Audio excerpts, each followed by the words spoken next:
Please be seated.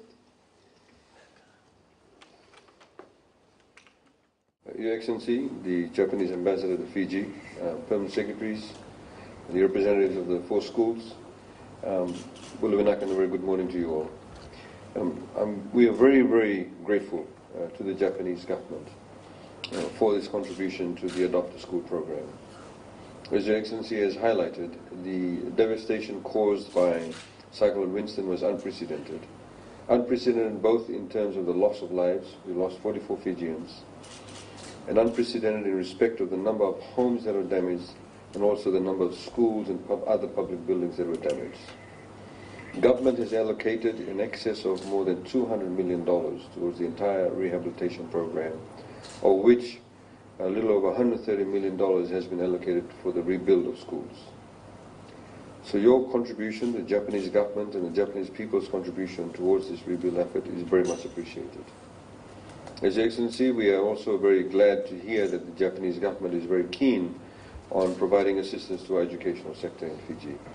Education is key to the development of any country. The building up of intellectual power, the building up of knowledge, the building up of training and investment in the human resources of any country is key. And Japan, of course, is a prime example of that. The Japanese people are known for their hard work, of course also their resilience, and also their vision to always plan for the future. There are many things that the Japanese people went through, and of course it was only through the leadership of their leaders and the investment in the future they are where they are today. And we would of course like to take a leaf out of your page and to be able to do the same. Nearly 70% of our population is below the age of 40. So we have a very young population.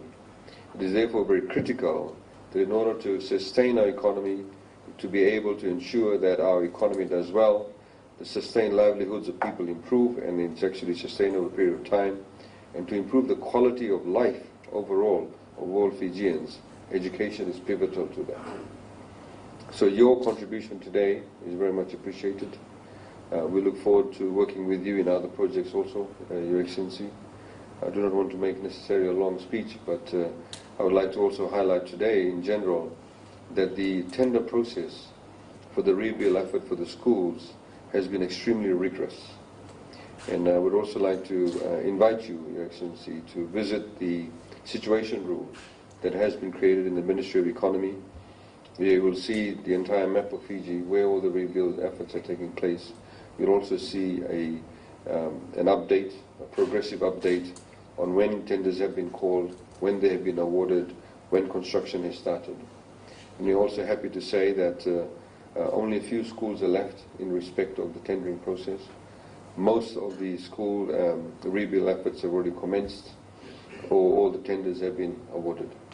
So there'll be a massive construction taking place in the next few months. And we look forward to the completion of many of these projects.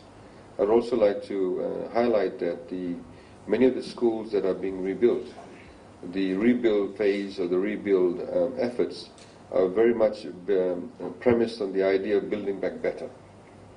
Because many of the schools, in fact, were built by local communities that did not necessarily meet all the constructional and the building standards that was required. So now with the rebuild effort, we are looking at building back better, so that they have a lot more strength, a lot more resilience, that when we have the next disaster, they'll be able to withstand some of those deleterious effects of a cyclone or strong winds. And once again, we'd like to thank you and your people and the Japanese government, and we look forward to working together with you. Naka wakaleu, and thank you very much. Naka. Thanks.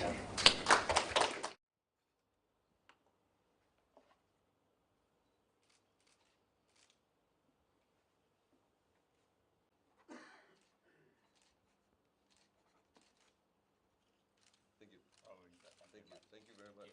Much appreciated. Thank you. Thank you.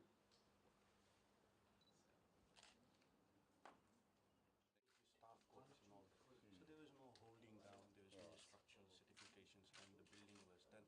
When the buildings were done, there were no as-built drawings. some buildings were about 50, 40 years. So at that time there was no, with this entire works, what will happen is government will have 20% has been completed. This one, 50% has been completed. Schools are closing, saying, oh, don't start now, start next week, you know. So we want the schools to actually come on board really quickly. this entire exercise, that does not mean that we will not touch. We are buying off from the engineers. It's a sharing, risk sharing aspect of it, because we don't know the plans and all. Once they rebuild, we'll have documentation. So next time something does happen, we know exactly where the problem is, what we can do to fix it up. So this is a very high level of documentation. It's completely unprecedented. Even within governments, we have numerous classes. You know, you can have a double-story building, a concrete building. So if you have one building, say, with 5 classes downstairs, 5 classes upstairs,